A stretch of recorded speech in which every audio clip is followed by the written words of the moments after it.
जोशीमठ की खबर से। तो जोशीमठ में पहाड़ दरकने का वीडियो, भयानक वीडियो सामने आया। मलारी राष्ट्रीय राजमार्ग पर पिछले 8 दिन से लगातार मलबा गिर रहा है और इस डरावने मंजर को देखकर लोगों का कलेजा ही कांप उठा।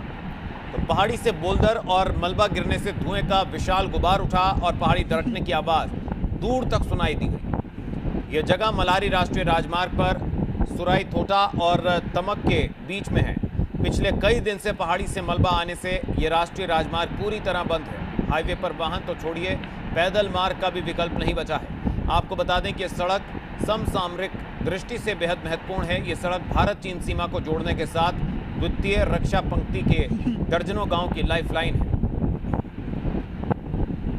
तो एक्सक्लूसिव तस्वीरें आप एबीपी गंगा पर देख रहे हैं। मलबा हटाने में आईटीबीपी और बीआरओ के जवान जुटे हुए हैं। जोशीमठ से रोंगटे खड़े कर देने वाला वीडियो आया है। तो भयानक भूस्खलन की तस्वीरें सामने आई हैं, जिससे देखकर लोगों का कलेजा भी कांप उठा। भारत चीन को जोड़ने वाला हाईवे पूरी तरह बंद है। पिछले 8 दिन से लगातार यहां से मलबा गिर रहा था और आज ऐसी भयानक तस्वीरें आई हैं जिसे देखकर हर कोई दहशत में है। तो एक बार फिर ये तस्वीरें देखिए एबीपी गंगा पर। ये एक्सक्लूसिव तस्वीरें आप देख रहे हैं। ये मलारी मार्ग पर पहाड़ दरकने की तस्वीरें हैं। जो भारत चीन को जोड़ने वाला हाईवे है अब पूरी तरह बंद हो गया है। वाहन तो दूर, पैदल भी जाने का रास्ता यहां नहीं बचा है। फिलहाल मलबा हटाने के काम में आईटीबीपी और बीआरओ के जवान जुटे हुए हैं। जोशीमठ से रोंगटे खड़े कर देने वाला वीडियो सामने आया। मलारी मार्ग पर दरका पहाड़ टूटकर गिरी चट्टानें, तो धुएं का विशाल गुबार भी उठा और दूर तक आवाज भी सुनाई दी। तो साफ आसमान, खुला आसमान जिसमें धुएं का तेज गुबार उठा और दूर तक इसकी आवाज की गूंज सुनाई दी।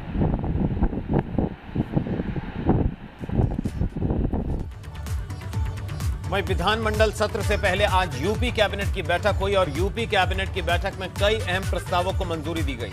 कैबिनेट बैठक में विधानमंडल सत्र में पेश होने वाले अनुपूरक बजट के प्रस्ताव पर मुहर के अलावा पेट्रोल पंप निर्धारण के प्रस्ताव, औद्योगिक विभाग के 3 अहम प्रस्तावों और गृह विभाग के 3 प्रस्तावों के अलावा कई अन्य विभागों के प्रस्तावों को मंजूरी दे दी गई।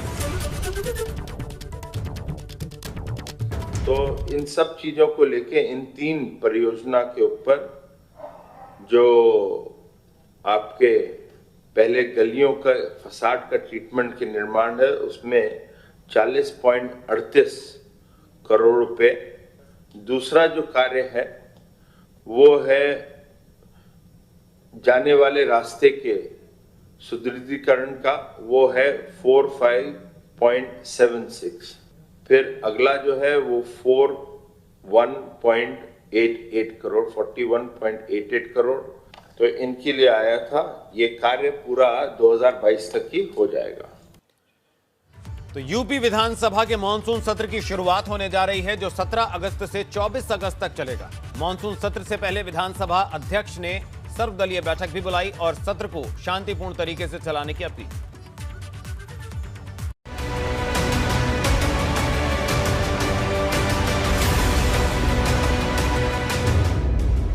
मंगलवार से मानसून सत्र की शुरुआत।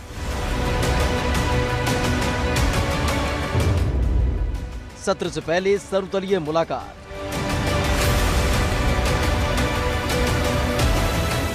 यूपी विधानसभा की मानसून सत्र की शुरुआत होने जा रही है। इस बार का सत्र कई मायने में खास होने जा रहा है। मानसून सत्र 17 से 24 अगस्त तक चलेगा। 17 अगस्त को दिवंगत विधायकों को श्रद्धांजलि दी जाएगी। वहीं 18 अगस्त को वित्त मंत्री पेश करेंगे अनुपूरक बजट। वित्तीय वर्ष 2020-21 का पहला अनुपूरक बजट पेश होगा। 50 से 55 हजार करोड़ का अनुपूरक बजट पेश होगा। आज कार्य मंत्रणा समिति में भी और दलीय नेताओं की बैठक में भी हमने सभी लोगों से इस बात का आग्रह किया था कि सदन चलाने में सहयोग करें, सुचारू रूप से चले। सदन चर्चा का मंच है। सदन में बहुत सी मुद्दों का समाधान विपक्ष का हो जाता है, तो चर्चा करेंगे तो अच्छा रहेगा। सदन हंगामे के लिए तो है नहीं। सभी से हमने सहयोग का मांगा था, सभी ने सहयोग देने का वचन भी दिया है और हम उम्मीद करते हैं कि वो लोग अपने वचन का पालन करेंगे। इस मानसून सत्र के दौरान कई मुद्दों पर हंगामे के आसार हैं। ऐसे में विधानसभा अध्यक्ष ने सर्वदलीय बैठक बुलाई और सत्र को सुचारू रूप से चलाने के लिए चर्चा की। मानसून सत्र को लेकर विपक्ष ने भी तैयारी कर ली है। कई मुद्दों की गूंज विधानसभा में सुनाई दे सकती है, जैसे किसानों की मांग, महिला अपराध, रोजगार, कोरोना काल में अव्यवस्था। सदन ना चलाना, भले ही वो विपक्ष के ऊपर कंधे बंदूक रख करके चलाना चाहती हो, पर ये पूरा प्रदेश देख रहा है, पूरा देश देख रहा है कि पूरे सदन के कार्यकाल में सरकार चर्चा से बचती रही है। और हमें अंदेशा ये भी है कि इस सदन का भी अल्प समय चलाकर सरकार जवाबदेही से बचने के लिए वो कोई ना कोई रास्ता निकालने का प्रयास ज़रूर करेगी। पर हमने भी हम सब पूरा विपक्ष और खासकर कांग्रेस पार्टी, ये हमारी नैतिक जिम्मेदारी भी है कि हम सरकार की जवाबदेही तय करें। लगातार सरकार को घेरने की कोशिश सत्र के दौरान विपक्ष की तरफ से की जाती रही है। ऐसे में ये माना जा रहा है कि विधानसभा के मानसून सत्र के दौरान विपक्ष सरकार पर हमलावर होगा और सत्र हंगामेदार रह सकता है। उत्तर प्रदेश विधानसभा के मानसून सत्र की 17 अगस्त से शुरुआत हो रही है। इस सत्र के हंगामेदार रहने की पूरी उम्मीद है। दरअसल इस वित्तीय वर्ष में जहां एक तरफ सरकार की कोशिश ये है कि सत्र के दौरान अनुपूरक बजट को पास कराया जाए, तो वहीं विपक्ष के पास भी तमाम मुद्दे हैं जिन्हें लेकर वो सदन के भीतर सरकार को घेरने की तैयारी में बैठा है। दरअसल कोरोना की दूसरी लहर के बाद ये पहली बार है जब विधानसभा का सत्र बुलाया गया है, और ऐसे में विपक्ष के पास कोरोना काल में लोगों को जो असुविधा हुई वो सबसे बड़ा मुद्दा है, जिसे लेकर विपक्ष सरकार को सदन के भीतर घेरेगी। कैमरा से प्रमोद के साथ अनुभव शुक्ला, एबीपी गंगा, लखनऊ। अपने विवादित बयानों से हमेशा चर्चा में रहने वाले संभल के सपा सांसद डॉक्टर शफीकुर रहमान बर्क ने इस बार तालिबान की तरफदारी की है। शफीकुर रहमान बर्क का कहना है कि यह तालिबान की आजादी का मसला है। कोई आजाद होना चाहता है तो ये उनका हक है। देखते हैं कि हमारा देश जब अंग्रेजों के कब्जे में तो सारा हिंदुस्तान आज़ादी के लिए लड़ रहा था। अब वहाँ का भी, अब अमेरिका ने कब्जा कर रखा, पहले रशिया में था, फल जगह जगह उनका भी कब्जा, वो भी आज़ाद रहना चाहते, अपने देश को आज़ाद कराना चाहते। वहीं तालिबान का अब पूरे अफगानिस्तान पर कब्जा हो चुका है, जिसके बाद वहां के हालात बहुत ही खराब हैं। इस बीच नोएडा में पढ़ रहे अफगानिस्तान के स्टूडेंट्स अपने परिवार को लेकर काफी चिंतित हैं। एबीपी गंगा ने इसी मुद्दे पर बातचीत की। दरअसल शारदा विश्वविद्यालय की media communication director doctor Ajit Kumar के मुताबिक करीब 172 अफगानिस्तान के स्टूडेंट्स उनकी यूनिवर्सिटी में पढ़ रहे हैं। अफगानिस्तान के स्टूडेंट हैं, वो अपने आप को सुरक्षित महसूस कर रहे हैं या नहीं कर रहे हैं, उनका क्या कहना है, इसी पर बात करने के लिए हमारे साथ जो अफगानिस्तान के स्टूडेंट हैं वो मौजूद हैं। हम उन्हीं से जानेंगे। ये बताइए कि आप अपने आप को सुरक्षित महसूस कर रहे हैं या नहीं कर रहे हैं, और इसकी जानकारी आपको कैसे मिली? तालिबान जैसे पहले ये लोग अभी आए हैं, एंड जैसे पहले थे 2000 साल में जो आए थे, उस टाइम का जो है ये लोग आम जनता जो है डर रही है कि वो जो पहले जैसे थे वैसे फिर से वो सब ना करे। और तालिबान ने मतलब सबको कहा है कि जो पहले जिसने भी जो काम किया है वो इट्स ओके, इसके बाद आप लोग कुछ ना करें। मतलब उनको माफ़ किया गया है जो पहले मतलब जो लोग वो कर रहे थे। नई गवर्नमेंट का कोई रूल रेगुलेशन नहीं आया है, इसलिए अभी जो स्टूडेंट हैं उनमें थोड़ी चिंता है। लेकिन जैसे ही नए रूल रेगुलेशन नई गवर्नमेंट के आ जाएंगे, उसके बाद आप लोगों की चिंताएं खत्म हो जाएंगी। जी, जैसे नए वो अपने रूल्स अभी तक जो रूल्स उन लोगों ने बताया, हमारे नज़र से इतना कुछ डिफरेंट नहीं है। तो आपने देखा हमारे साथ ये अफगानिस्तानी स्टूडेंट थे जिन्होंने बताया कि अभी इन्हें कोई दिक्कत नहीं है, ये इंडिया में रहकर अच्छे से पढ़ाई कर रहे हैं। ग्रेटर नोएडा से वीडियो जर्नलिस्ट सुनील कुमार के साथ बलराम पांडे, एबीपी गंगा। वहीं फर्रुखाबाद के पतोंजा गांव में धर्म विशेष के लोगों से परेशान होकर 8 परिवार अपना घर बेचने के लिए मजबूर हैं। पीड़ित परिवारों का कहना है कि दबंग आए दिन उनके साथ मारपीट करते हैं। शिकायत करने के बाद भी पुलिस कोई एक्शन नहीं लेती, कोई कार्रवाई नहीं करती और इसी से दुखी होकर 8 परिवारों ने अपने घरों के आगे मकान बिकाऊ है के बैनर लगा रखे हैं। उनका कहना है कि शिकायत के बाद भी पुलिस कोई कार्रवाई नहीं करती, इससे वो मकान बेचकर दूसरी जगह रहेंगे। इधर सूचना मिलते ही भारी पुलिस बल और स्थानीय विधायक गांव में पहुंच गए। दोषियों पर कड़ी कार्रवाई का आश्वासन मिलने के बाद ग्रामीण अब अपने घरों के ऊपर से मकान बिकाऊ के पोस्टर हटाने पर सहमत हुए हैं। शांति व्यवस्था बनाए रखने के लिए गांव में पीएसी और भारी संख्या में पुलिस बल की तैनाती की गई।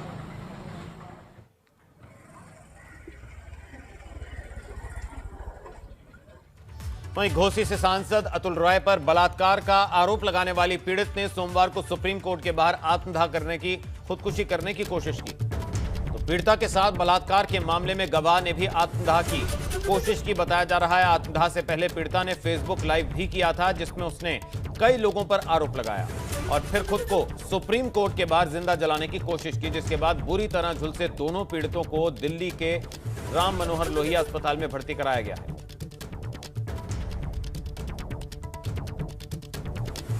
दिल्ली के सुप्रीम कोर्ट के बाहर ये तस्वीरें सामने आई, जिससे हड़कंप मच गया। तो पीड़िता ने सांसद पर गंभीर आरोप लगाए, फेसबुक लाइव किया और उसके बाद खुद को आग के हवाले किया। आज जौनपुर में हुए बसपा प्रबुद्ध वर्ग सम्मेलन में पार्टी महासचिव सतीश चंद्र मिश्रा का स्वागत हुआ और इस दौरान उन्होंने भाजपा और सपा दोनों पर जमकर प्रहार किया। सतीश चंद्र मिश्रा ने कहा कि दोनों ही पार्टियों ने दलित और ब्राह्मणों का शोषण किया। देखिए, प्रबुद्ध वर्ग सम्मेलन के माध्यम से हम संदेश यही दे रहे हैं कि इन जो भारतीय जनता पार्टी है, इसमें और समाजवादी पार्टी में कोई फ़र्क नहीं है। इसका चेहरा कुछ और है, मुखौटा कुछ और है। इनका असली चेहरा देखिए और इनकी जुल्म जाति जो हो रही है, ख़ास तौर से प्रबुद्ध वर्ग और ख़ास तौर से दलित समाज और ब्राह्मण समाज के ऊपर, इसको ख़त्म करने के लिए एकजुट एकजाई होकर के बहुजन समाज पार्टी की पूर्ण बहुमत की सरकार अगले वर्ष बनाइए। वहीं समाजवादी पार्टी ने भाजपा सरकार के खिलाफ मोर्चा खोल रखा है। इस दौरान वो सड़कों पर उतरकर विरोध प्रदर्शन कर रही है। इस बीच मथुरा में महामंडलेश्वर स्वामी सत्यानंद गिरी आज सपा की सभा में आए और भाजपा पर जमकर हमला बोला। हाल ही में सपा में शामिल सत्यानंद महाराज ने कहा कि सड़कों पर उतरकर विरोध प्रदर्शन करने से कुछ होगा। आज तक आंदोलन करने से कुछ भी मिला, मरने से कुछ भी, जिंदा रहो, सड़क पर खड़े रहो, डटे रहो, याद रखना सफलता जरूर मिलेगी। वहीं निषाद पार्टी ने आज अपना छठा स्थापना दिवस संकल्प दिवस के रूप में मनाया। इस मौके पर निषाद पार्टी के राष्ट्रीय अध्यक्ष डॉक्टर संजय निषाद ने नोटों की माला पहनकर उनका कार्यकर्ताओं ने स्वागत किया। वहीं पार्टी पदाधिकारियों और कार्यकर्ताओं ने 2022 विधानसभा के चुनाव में दमखम दिखाने का दावा किया। इस दौरान पार्टी ने खून से खत लिखकर केंद्र सरकार से आरक्षण की मांग की। उन्होंने कहा कि वो भाजपा के साथ हैं और उन्हें पूरा विश्वास है कि भाजपा सरकार उनके समाज की मांगों को मानेगी। मिलने जा तब तक बहुत हुआ, बहुत लोगों ने वादा किया था। हमें हमेशा जब तक इनके दरवाजे तक मिलने जा आरक्षण, जब तक इनकी हिस्सेदारी न मिल जाए, राजनीतिक हिस्सेदारी न मिल जाए, ये सत्ता के शीर्ष तक पहुंचकर अपने लोगों को, जैसे इनके पुरखे कलम चलाते थे, अपने लिए कलम न चला ले। इनकी आबादी 18% आबादी के हिसाब से जिस तरीके से ये लड़के अपने हर एक हिस्से में, चाहे राजनीति में, शिक्षा, स्वास्थ्य, रोजगार में हिस्सेदारी न ले लें, तब तक ये संघर्ष जारी रहेगा। वहीं बसपा से निष्कासित किए जा चुके पूर्व विधानमंडल दल के नेता लालजी वर्मा और विधायक राम अचल राजभर ने अंबेडकर नगर में एक जनसभा की, जिसमें दोनों ने बसपा को अपनी ताकत दिखाने की कोशिश की। सभा के दौरान दोनों नेताओं ने मायावती पर जुबानी हमले करते हुए कहा कि उन्हें अपना पक्ष रखने का मौका दिए बिना पार्टी से निकाल दिया गया।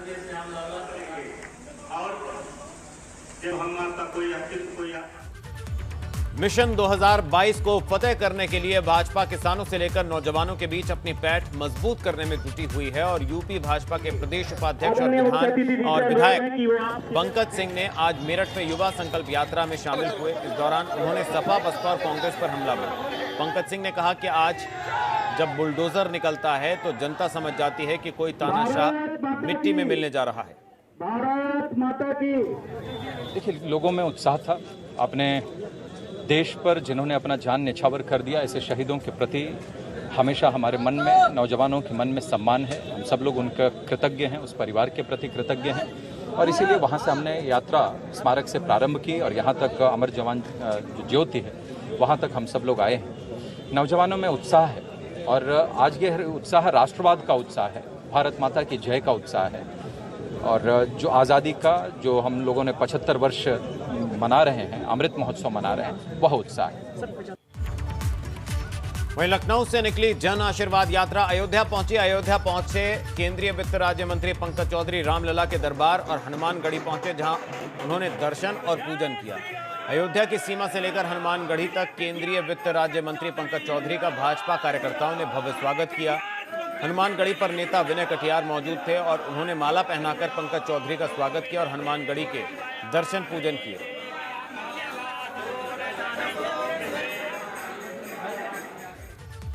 गाजीपुर में गंगा नदी में आई अचानक बाढ़ से एक पुलिस चौकी जलमग्न हो गई। ऐसा लगा जैसे चौकी जल समाधि में तब्दील हो गई। मामला गाजीपुर के जमानिया कोतवाली क्षेत्र का है। देवरिया पुलिस चौकी का यह मामला, जो इन दिनों गंगा नदी में आई बाढ़ के कारण डूब चुकी है।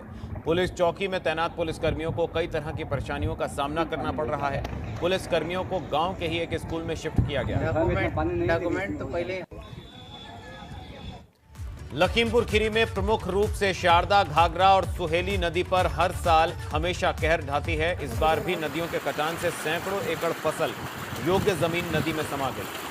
वहीं जनपद के कई गांवों के घर नदियों में समा चुके हैं। इस समय सुहेली नदी में बारिश और पहाड़ों से हो रही बारिश के बाद नदियों का जलस्तर बढ़ने से फसलें जलमग्न हो गई हैं। कई गांव में पानी भर गया है, जिससे लोगों का रहना निकलना मुश्किल है। वहीं सुहेली नदी उफनाने से दुधवा नेशनल पार्क से होते हुए चंदन चौकी जाने वाली सड़कें कट गई।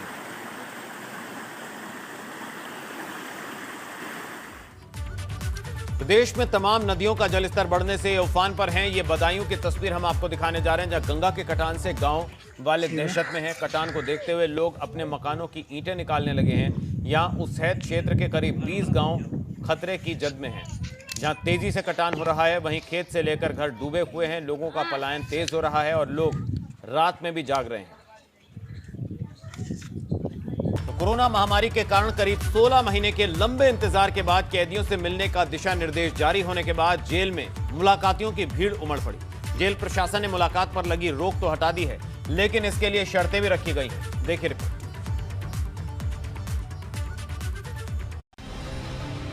ये वो 4 अलग अलग जेल की तस्वीरें हैं, जहां अपनों से मिलने के लिए कैदियों को लगभग 16 महीने का इंतजार करना पड़ा।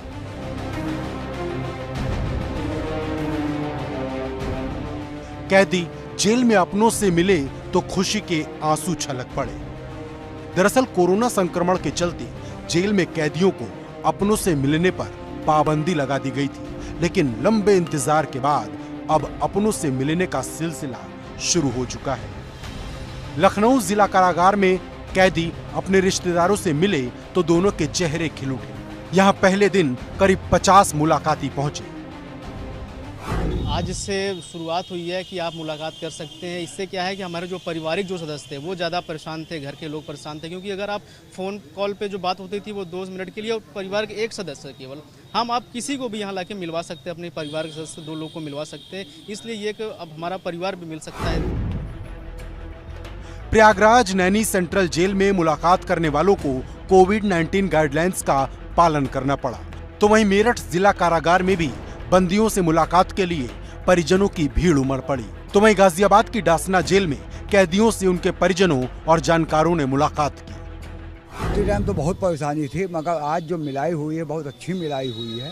काफ़ी टाइम प्रशासन ने हमको दिया और हम कायदे से मिल के अपने बच्चे से आए हैं। जेल प्रशासन ने मुलाकात पर लगी रोक हटा दी है, लेकिन इसके लिए शर्तें रखी गई हैं। बंदी से सप्ताह में एक बार में ज्यादा से ज्यादा 2 लोग ही मुलाकात कर सकेंगे।